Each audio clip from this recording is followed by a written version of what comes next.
Hi there, welcome. For those of you who don't know me, my name's David Bradbury, and I have the great fortune of leading the security team over here at Okta.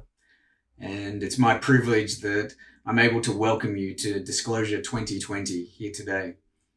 And I know that we've come in with a few ambitions on what we want to get out of today. One of the big goals for us is to provide a platform where people can present and share research. And we've also tabled a few important topics that are facing our industry today that I think are worthy of exploring.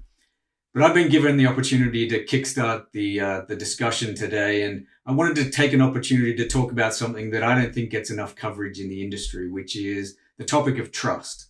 Now, don't worry, I'm definitely not talking about trust in that, the cold corporate way, though I think all of us here who are on the call today understand the importance of, what our security profession does in creating and maintaining trust, particularly for all of our very trusted brands that we all work for. No, I want to take a few minutes to talk about trust within our very own security community, because I'm a bit worried.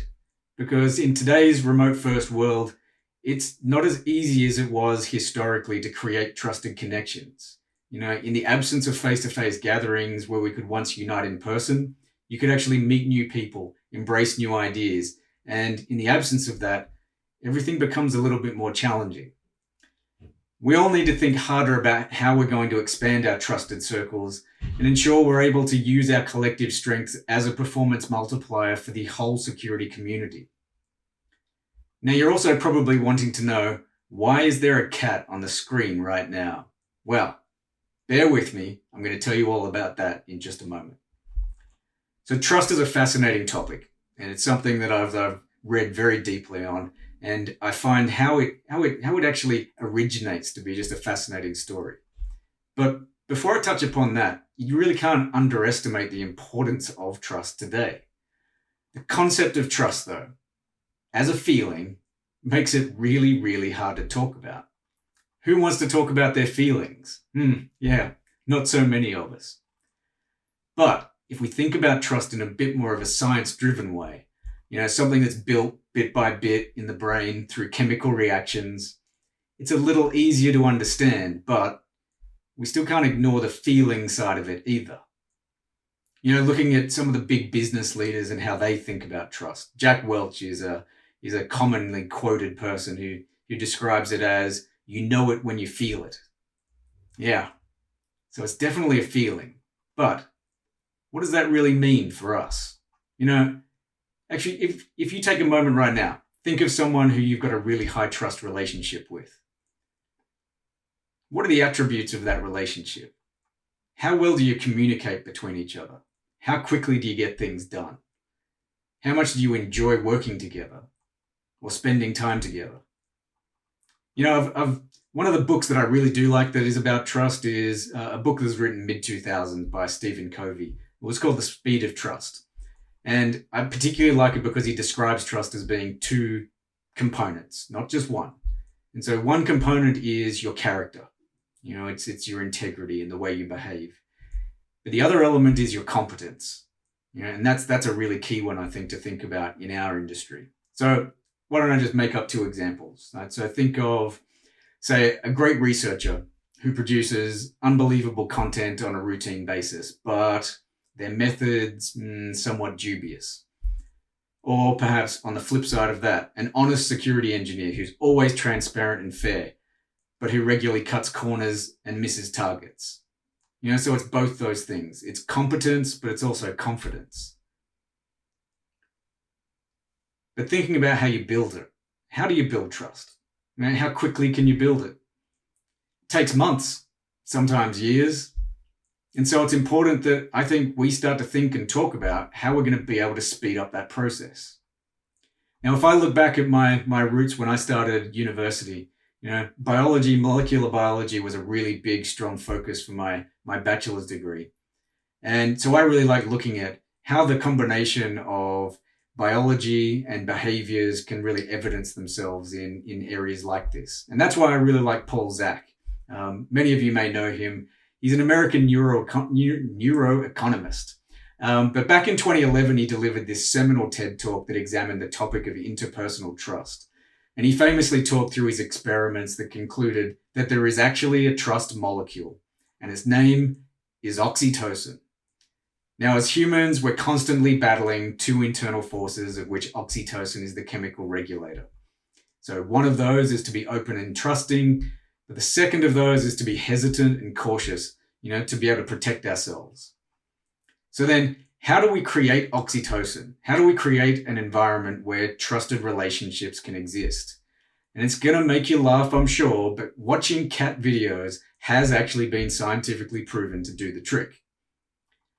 Now, as a rule of thumb, the more positivity and the more you feel connected to someone, the more you trust that someone because you have more oxytocin pumping in your body.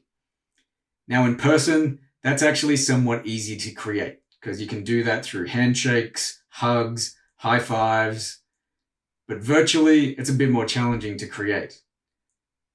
You can do it through small actions like giving praise in an email or @ing someone for their thoughts in a Slack channel. But now taking all of this and trying to make this relevant to our community. So what does trust look like in our community, the security community? Well, it's definitely those two things. It's competence and it's integrity. And it's absolutely critical in getting both right to ensure the success of our community. Now, competence, let's think about that. It can look like high quality research, like the work you're going to hear about today. It can be publishing and sharing, giving back open source tool chains to the community. But integrity needs to come from the way we conduct ourselves. And that comes down to things like how transparent we are. I can't stress enough the importance of sharing with each other. Information and knowledge sharing creates and fosters innovative thinking. It helps us in such a highly connected world to do things like coordinate breach responses and investigations far more effectively. When we know and we trust each other to assist in gathering of data, we can do that together. We can form hypotheses and look for answers. And many times, this is done in tight-knit, trusted communities. Now, here's the thing. Some of the trusted communities that exist today can actually hinder connection. They can automatically exclude people who can't prove their competence and their confidence right away. And as I highlighted earlier, trust takes months, sometimes years to create.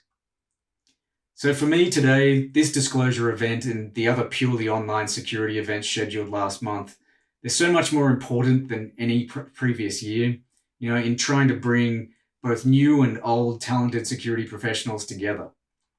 Because if we're going to live in an inclusive security community, we absolutely need to focus on expanding our current thinking about ourselves and commit to expanding our trusted circles. So I have just a couple of small requests to share with you and have you think about as you move through the day, which is that we should all be trusted members of our security community. And the way we do that is by instilling confidence through both our actions and our behaviors. But most importantly, let's all be connected members of our community. Let's be open to new people. Let's seek to create new trusted relationships. And so with that, I'm going to leave you with this. A final cute photo of a cat as we start the day to create as much oxytocin as I can to promote trusted relationships and expanding our community. Welcome to Disclosure 2020. And now I'd like to introduce our keynote speaker, The Grug. It's going to be a fantastic day. Over to you. Hi, I'm The Grug, and I'm coming to you from Bangkok, as you can see, and I'm going to be talking to you about cybercraft, which is the application of cyber power. There's several things that we're going to go through today. We're going to start out with a discussion of the rise or the resurgence of great power competition. I'm going to explain what cyber power is, and we're going to talk a bit about cybercraft, the elements of cybercraft, and then look at some of the notable cyber actions that have happened recently, and then a brief conclusion to wrap it up. So the important thing, I think, to start with is the recognition that we're in an age of great power competition. So for the 90s, the US basically existed as the sole superpower, and that position was ceded, and we're now in a geopolitical environment with a large number of powers, and as they each seek to assert dominance and impose their will both on their local spheres of influence and on each other, they come into conflict. There's this competition, and the interesting thing about where we are now is, as General Nakasone says, that the locus of the struggle has moved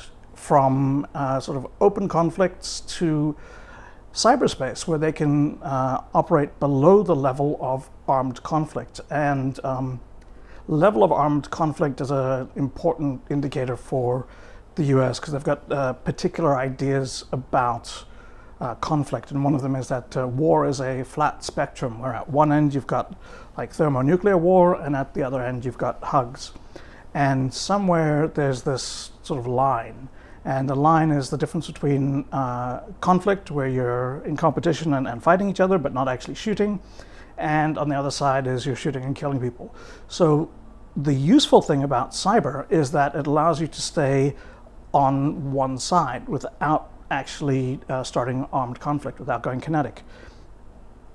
And that's pretty much what you need to take away from this, is that there's great power competition, that we're back in this era of great power competition. There's the existing geopolitical environment with powers, but also once we go into cyber, there are a lot of powers that are not state-based. And the exercise of cybercraft and the use of cyber power to impose your will or to shape the environment, that happens below the level of armed conflict. So there's not an kinetic response, right? So it's possible to do this stuff without having like a big problem. So where that leads us, of course, is that there is this sort of constant cyber conflict. And when we're in constant cyber conflict, what happens is cyber war, right? No, cyber war is not what happens. So cyber war tends to be this idea of making the lights go out, of getting rid of the electrical grid. So you expect these dramatic things, like here you've got New York with a huge chunk of the infrastructure not working.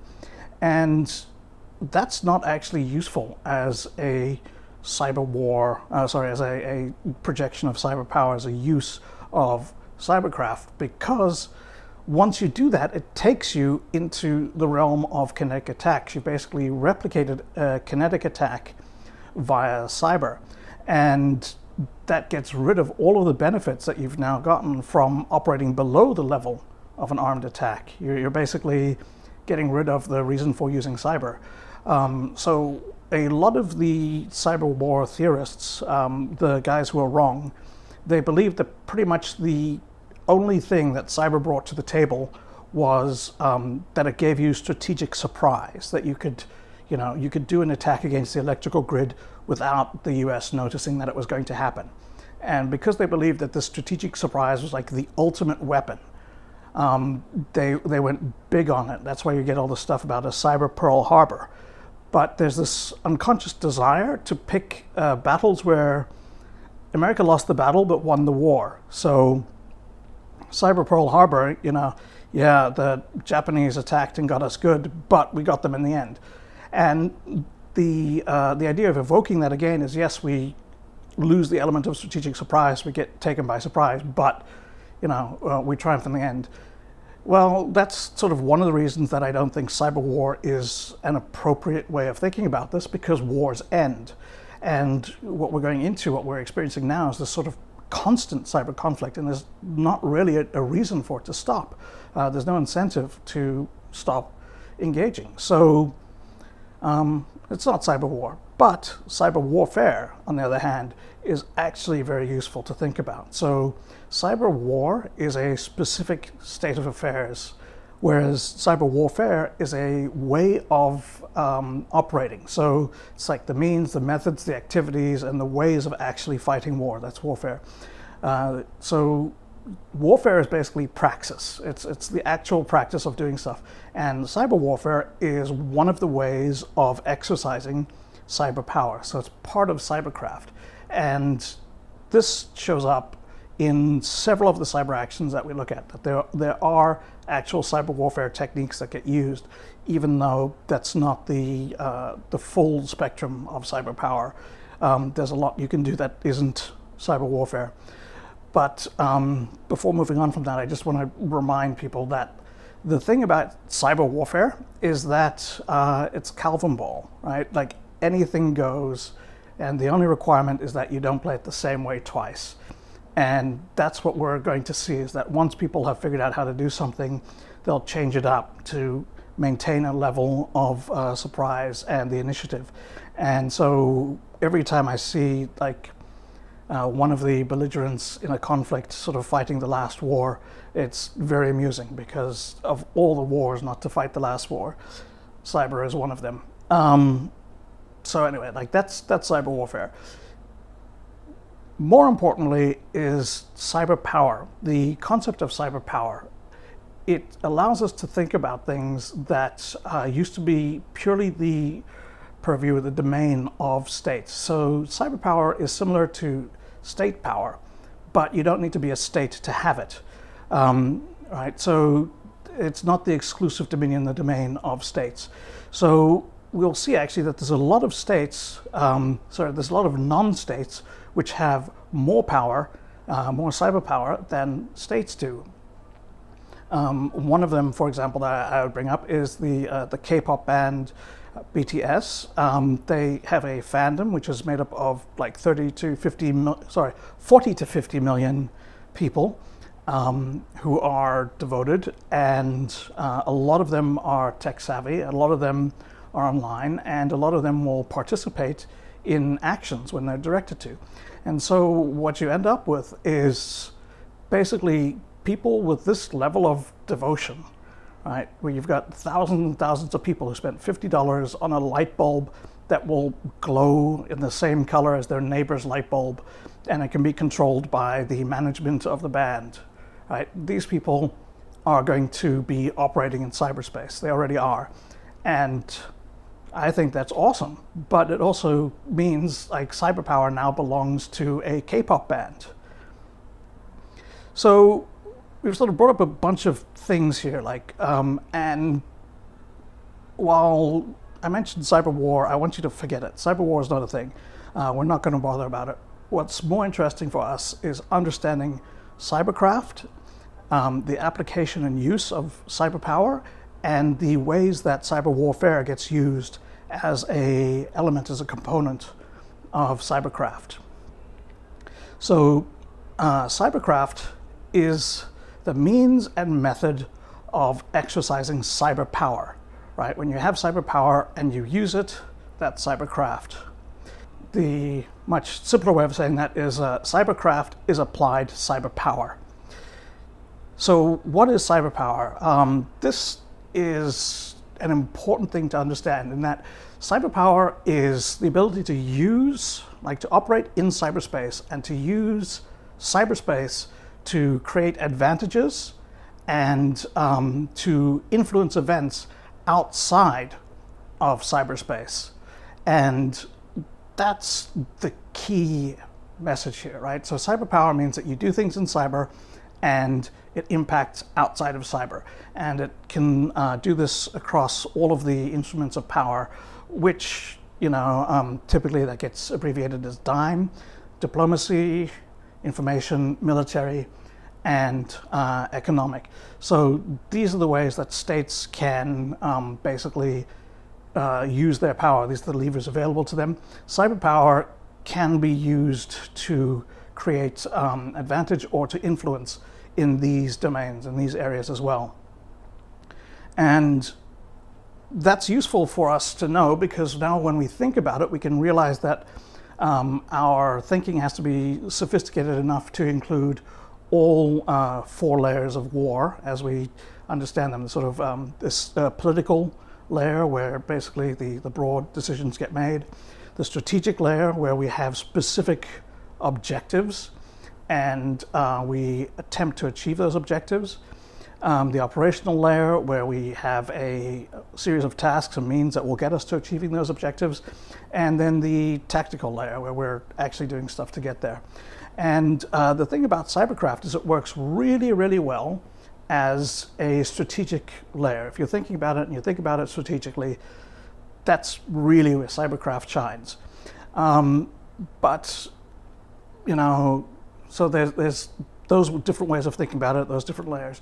But it's also useful to understand in the application where it can be used. And for that, we have, you know, we mentioned DIME, the diplomacy, information, military, and economic. But another useful one to think about is PEST, which is politics, economy, sociocultural, and technology. And all of these things are not to say like those are cyber power capabilities, or those are parts of cyber power, but rather that when you have cyber power that you are using, this is areas that you can apply it to, or these are areas where it can gain influence or give you an advantage. And now when we're thinking about that, we're saying, all right, so you're using your cyber power, you're applying it, you've got your cybercraft, where's that happening? Well, the environment that it's happening in is basically critical cyber infrastructure. It's where like all of the stuff that we use online exists. And for me, what I find intriguing, I guess, is that typically states are very, very concerned about critical national infrastructure, right? So critical national infrastructure is the sort of thing that keeps you alive. It's like basic stuff, right? It's awesome, but it's not really everything that there is to know, or that everything that's useful in society. Most of society is actually deeply intertwined with cyber capabilities and operates in cyberspace, which is why an attack such as this one, which would go after critical national infrastructure and take out the grid, like that's bad. And when we get it back, we'll be very, very happy. But something like this, where, if our phones were taken out, it would be horrible. I mean, it would literally make life not worth living. So, cyber infrastructure is much more important in your day-to-day life than critical national infrastructure, because critical national infrastructure basically just provides subsistence. It's the utilities, it's the transport, it's groceries, like all of those things that keep the body alive and, keep body and soul together. Your physiological requirements, whatever, that's great. But, if we're looking at Maslow's hierarchy of needs, the nation is taking dominance, like they're claiming ownership of the bottom two layers, right? Safety and physiological.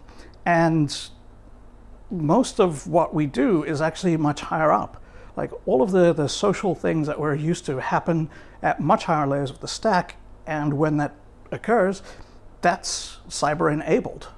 Like cyber is a critical part of pretty much every complex social function, or cyber components basically are underneath and gird almost everything that we do within society. And therefore, when we talk about the cyber infrastructure, we're talking about the things that maintain society and the social cultural environment. And when we talk about where cyber warfare is going to be taking place, it's going to be within the area that society operates, where we all live. And that's kind of scary. But, that's the fact. And one of the things that we sort of have to take on board is the idea that the internet is like, it's a separate space, and that's not true. There's nothing that makes the real world notably distinct from the internet. So things that happen on the internet are, they have impact in the real world can impact the internet. They're one and the same, they're melded. And when they've merged in everyday life, and they haven't done it in this really cool, awesome cyberpunk way, like we sort of wanted, we were expecting, what we were promised. instead, we've got this really messy, crappy way. And that's just what we have. We're stuck with it. We have to live with it. It's not as cool as we wanted, but it is what we have, and it is where the competition and the conflicts are going to be taking place. And all of this society, like all of this critical cyber infrastructure, the places where society exists and where these complex functions of society exist, these make up the cyber terrain. And cyber terrain is very useful in the sense that once you control the terrain, you can, for example, have a home field advantage. So if things are happening on terrain that you control, you have a lot of advantages over if you have to operate on someone else's ground or terrain. So the history of critical infrastructure and terrain actually goes back to communication. So for example, the telegraph wires that went through in Britain, they went through Cornwall. These were the main means of communication, and during World War I, the Germans were using them, and it allowed the British to monitor all of the telegrams being sent by Germany. This proved particularly useful when the Zimmerman telegram came out, and they were able to use that to convince the US to enter the war. So critical communication infrastructure as a home field advantage, as terrain of operation, is very important, has been so historically. More recently, we've got things like the internet cables, the fiber, the lines, and the routers, the actual physical infrastructure in which everything goes. And for a long time, that was a sort of open and interconnected world where everything was very, very free and exposed. So this was back when we were doing everything on plain text, and basically the 90s through to 2010, roughly about when Snowden came out and everything got encrypted. So this was like your POP3, your SMTP, and your HTTP. That was the world online. And because it was plain text and interoperable, it was all interconnected. But now we've evolved. We've moved to this era where you don't have this one united space. You have instead ecosystems, polities, networks, and giants.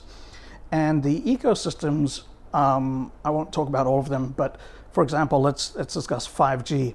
So the 5G ecosystem, it's made up on the one hand of hardware for telecoms, like the hardware and software part that gets run on the telecom carrier side. And they're basically the only company that has the equipment and the experience to produce anything and make it available to people is Huawei. And Huawei is now facing a lot of problems due to national and basically these great power competitions. You don't want to have your adversary providing your critical communications infrastructure. But because historically China viewed 5G, they recognized that it would be a strategic advantage to them, that they wanted to dominate that terrain, they wanted to own it. What they did was they made sure that they dominated the protocol design meetings. So they would flood every session with more engineers and more people than anyone else. And as a result, their people from Huawei and ZTE were the ones that roughly designed 5G and have a lot of patents and have the experience and have been doing the tests and built everything. So Huawei, due to a strategic decision early on, now provides access to cyber terrain. And similarly, if we go away from the telcos and we look at just handsets, mobile device handsets, you really only have a couple of options. One is Apple, and you use that and you've got your Apple ecosystem and you're in there, or Android. And Android has a number of proprietary forks and flavors, but generally speaking, that's your other ecosystem. And so while we used to have this interconnected, it didn't really matter what endpoint you had, you all spoke the same stuff. These days it's sort of diverged, and the endpoints are roughly in two camps, and these endpoint clusters are ecosystems. Within these ecosystems, running on top of them, we have apps, which are both web and native apps. And the way I like to think about these is that they, because they are basically organized societies, they provide social environments and social infrastructure. And here I'm talking about, like Facebook, Twitter, Reddit, VK, YouTube, Instagram, that sort of thing. Because they provide a society, a social environment, that allows them to exist as a useful cyber power without having to control the actual hardware or the actual software even that it's running on. It's the people and their interactions and connections. So these are basically their polities, right? They're organized societies within these technological environments. And if you want to impact them and influence them, you have to meet them where they are. You have to be part of their Facebook groups or their Twitter communities or on Reddit or whatever. And that's how you can influence and interact with these polities. You can't do it by sniffing the wire or by, injecting packets. All right, so those are polities, but there's also communication networks like Signal, WhatsApp, Telegram, Viber, and so on. And these communication networks allow us to talk to each other, and they provide strategic benefit, and they are important as pieces of terrain to control. But the most interesting and most useful one is Zoom. Zoom, of course, is a Chinese company, making it sort of one of the most important communications companies that is not owned by the US or by a US entity. And Zoom is strategically, they're everywhere, they're dominant, right? Business meetings, all of the business meetings happen on Zoom. Board meetings, it's on Zoom. Universities are meeting on Zoom. You meet your friends, you see your family, all of that's on Zoom. Like the plague has made video conferencing a strategic cyber pillar, right? It's made it a center of gravity. It's very, very important, and Zoom dominates and owns it. And so, right, so those are the polities and the networks, and then you also have the giants, and it's sort of hard to classify them because they're so big, all-encompassing, and they have everything, and they're, here, of course, I'm talking about like Google, Baidu, Tencent, Yandex. They're not state entities, but they're actually more powerful than states. Like if these were states, they would have, their influence and power would be constrained. So it's very, very hard to model something this big and powerful, but that's what we have in cyber. We've got these huge entities, these giants that we have to deal with. And, like, how do we do that? I don't know. But when we figure it out, it'll be cybercraft. So the other thing is that because most of the elements of society, these load-bearing sections, are all dependent on cyber. If you want to take away cyber, you will take away the things that keep society up, that maintain the level of civilization and culture that we're used to. So social networks, communications, finances, like the arts, the fourth estate, all of that is cyber.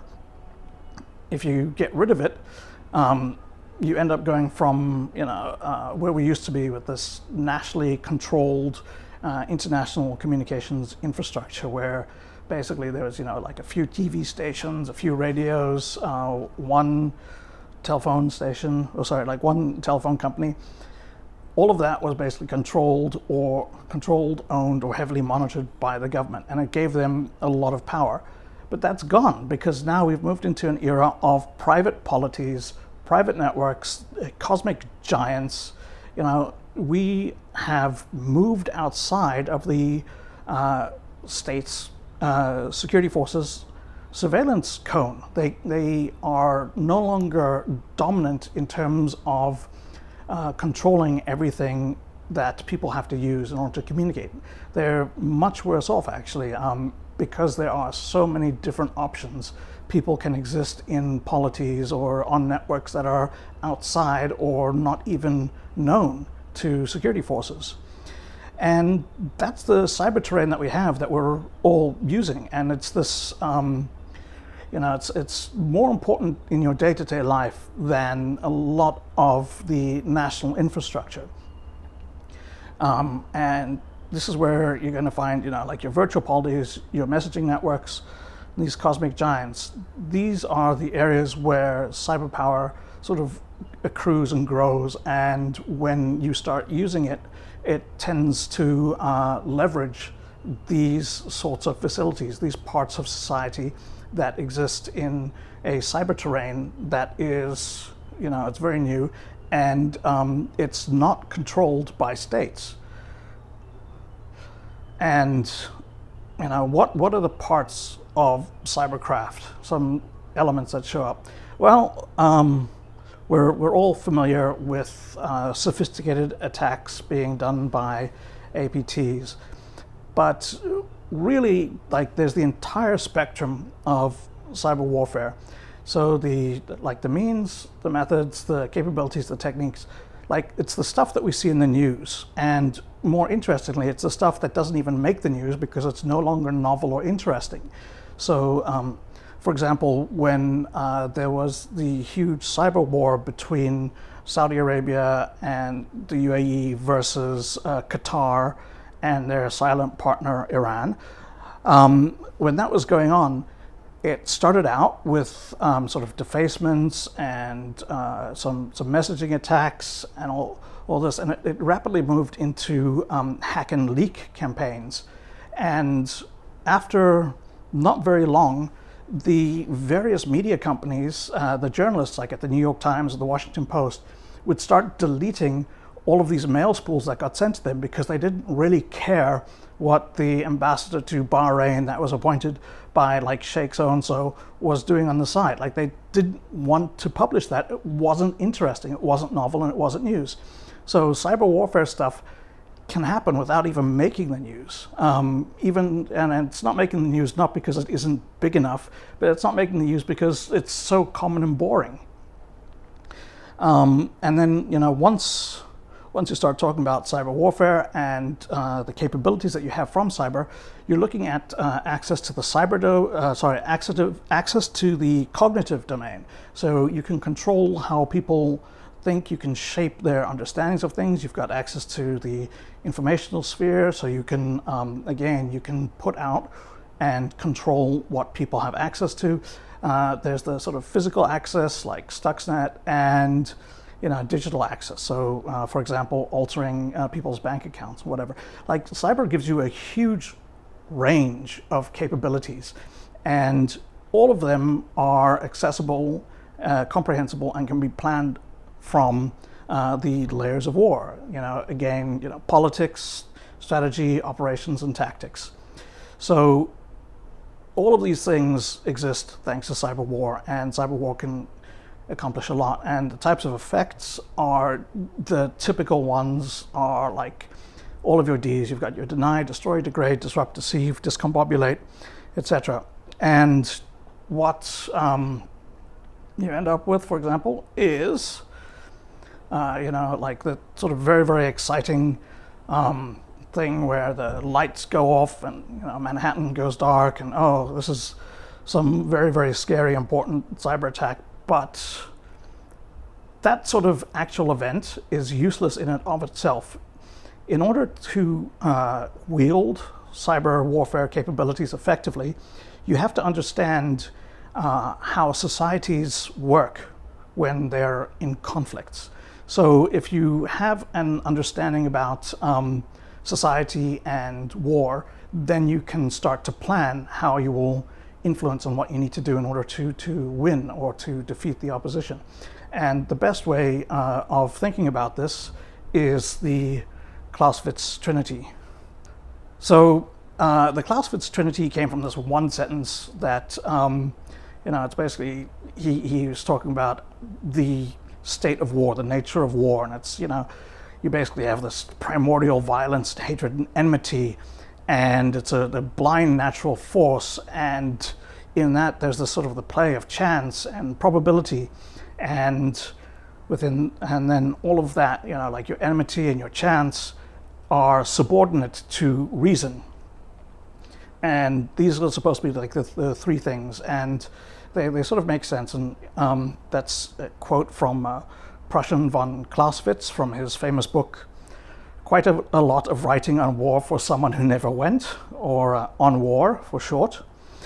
But that gives us the three legs of war, like the three parts of society that are necessary in order to have and to maintain and to win a war. And that's the people, the army, and the government. And when we talk about people, what we're talking about is the people who are paying for the war, like they're bearing the costs. And in order for them to keep doing that, they have to want to go to war. They have to have the desire for it. And because of that, like because they're not actually receiving anything immediately, the only reason that they're suffering like this burden of paying for it is because they have high morale and they have the emotions, and they basically have the will to fight and the belief that they'll win. So the people are basically the desire to wage war, right? Then the army is not actually the army as an institution. It's more of the physical ability to wage war. So it's so you've got like the desire to wage war, and you've got the ability to wage war. Here we're talking about like physical supplies, materiel, soldiers, and whatever. So it's things and people that get eaten, consumed by Mars. And when you are conducting a war, when you're waging a war, as long as you can keep feeding Mars, you can keep going. And who makes the decisions to do that? Well, it's the government. This is the driver, the purpose, the leaders. And they're supposedly rational. And to a degree they have to be, because they're making a decision about do they continue to extract resources and destroy them by feeding these material and personnel to Mars and sort of incurring all of these costs. Like, do they do that and do they remain in power, or do they stop, and will that keep them in power, right? And depending on the type of government, from an autocracy all the way to a democracy, it's a continuum. There's different levels of risk that they can incur. And so obviously democracies have quite a lot of risk in that if you keep at war for too long, then the people get tired and they vote you out.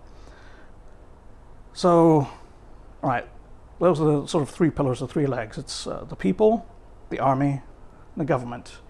And if we are fighting a war, we need to think about how we can win. And the ways that we win are we completely destroy one of these pillars, one of these legs.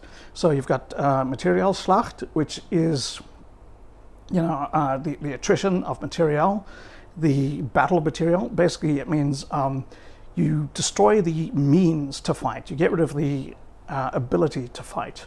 Then there's Moralschlacht, which is the battle of morale. It's the attrition of morale, and it's to destroy the will to fight. And that can be just as useful. So, for example, the Vietnam War, the US did amazingly well on the battlefield. They were actually, like the Tet Offensive, they won hands down. They destroyed the VC as a fighting force and so on. But they lost the Moralschlacht. The Vietnamese, in combination with how the media portrayed what was happening, it eroded and collapsed the morale of the public. And from that point, the war was over. It was just a matter of time. So, right, what that brings up is that battles don't really matter, right? So the Tet Offensive battles, like all of that, the VC lost. Strategically, it was a disaster.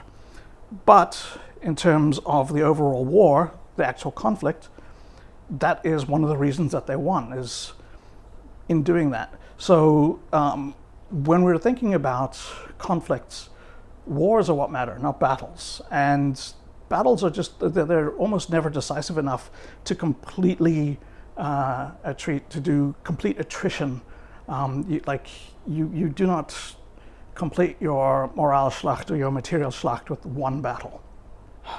Battles are won by the first side to make the other side's guys stop fighting. So battles stop when the people fighting them choose to stop. And that's a much lower bar to reach than destroying the capability to fight or the will of the nation to fight. So that sort of thing shows up when you look at, for example, Iraq in 2003. All of the battles were won by the US. That was not a problem. But because they did not completely get rid of the will to fight or the means to fight, or even get rid of all of the people who wanted to direct people in fighting, the competition and the contest continued. And that's because the Materialschlacht and the Moralschlacht were not over. And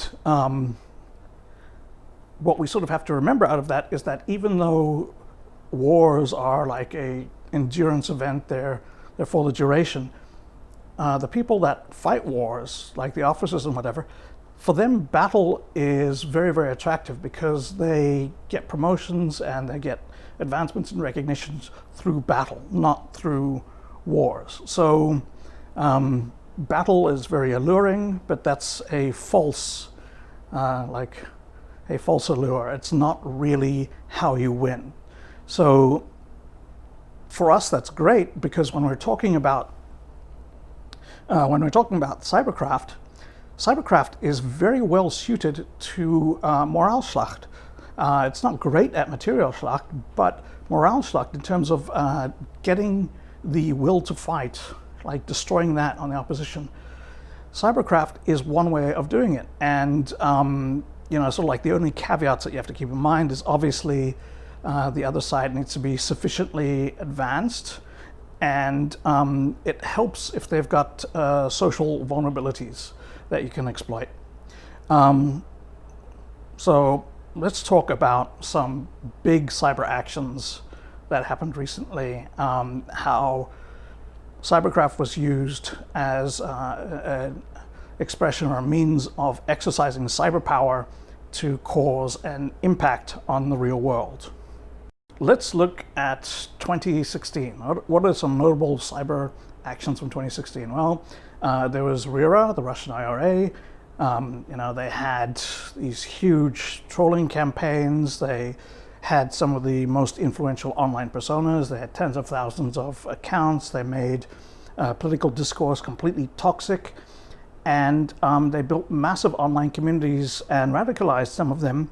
And some of the people from those communities are still in new communities that have spawned from then. So, pretty big, long-lasting impact. The GRU, the big thing for them, of course, was they hacked the DNC and a bunch of other places, and they stole all of these email and documents, and they took these emails and documents, they analyzed them, they sorted them, they clustered them, they harvested them for narratives and for information that can be used by the opposition, like by the DNC's opposition.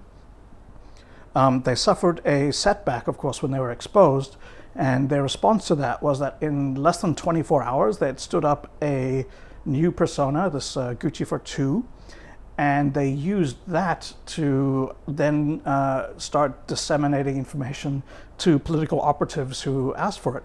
So Guccifer2 went from a stopgap measure to being part of their offensive campaign, part of their cybercraft. The email and the data that they stole, they tried to release it themselves through DC Leaks. Probably haven't heard of DC Leaks. That's because it is not a platform that has credibility or reach. Instead, they were smart. They gave their information and all this data to WikiLeaks. And WikiLeaks took the data and they pulled out narratives, and they found parts of the data that they could cherry pick to support those narratives. They packaged that up, and then they monitored the election to see if critical events came up that they could then start releasing these data packs to cause havoc and to cause problems. And of course, they promoted a bunch of false narratives to obscure the fact that the data was sourced from the GRU. But the key releases that they had, so there was the DNC convention where they had this, Bernie was sabotaged. And that was important because on the one hand, it made the Bernie supporters not want to vote for Hillary. It kept Bernie from endorsing her, and it robbed the DNC convention of the momentum. Like it totally collapsed the messaging that they were trying to build up. So that was a huge win for him. The other one was the most risky part of the campaign for Trump was the "When you're famous, you can do anything" video. When that came out, it was causing him problems. Within a few hours, WikiLeaks had dumped a new set of mails. These two competing stories sort of fought each other.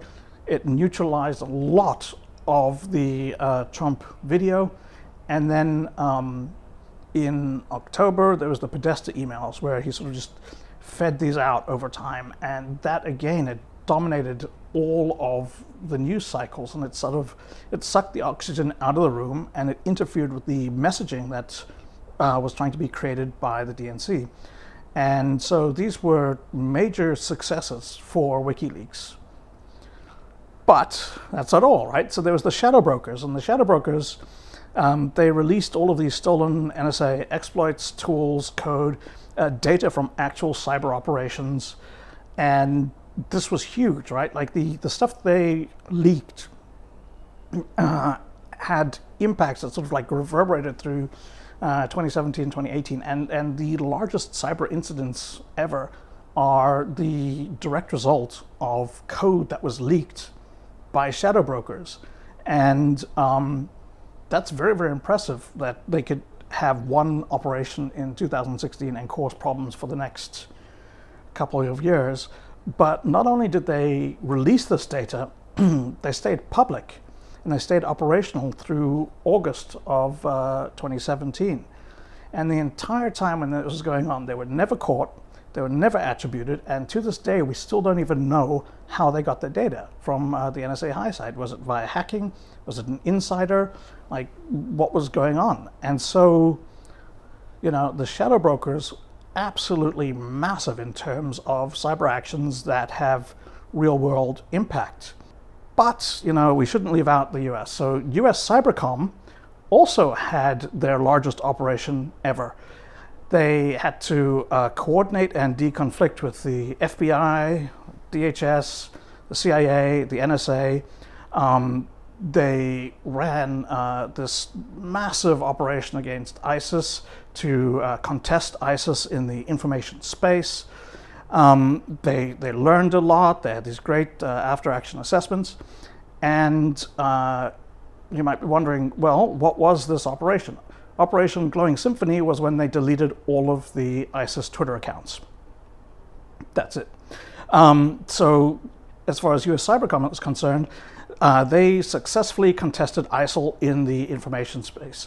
And they're, very, very proud of that. I guess I agree with them. I don't believe ISIS Twitter clout ever recovered. But, compared to everyone else, they probably don't want to humble brag so much as keep humble. All right, so that's about it. In conclusion, talked about cybercraft. We've introduced the idea. It's the application of cyberpower. The strategic use of cybercraft allows achieving results typically reserved for kinetic actions. We're in an era now of great power competition. So this constant cyber conflict is going to be showing up for a long time because, again, it's in the interest of these great powers to remain in contact but not escalate to a kinetic level. And, for the rest of us, what that means is that, statecraft isn't going anywhere, but cybercraft is joining it. And that's it. Thank you.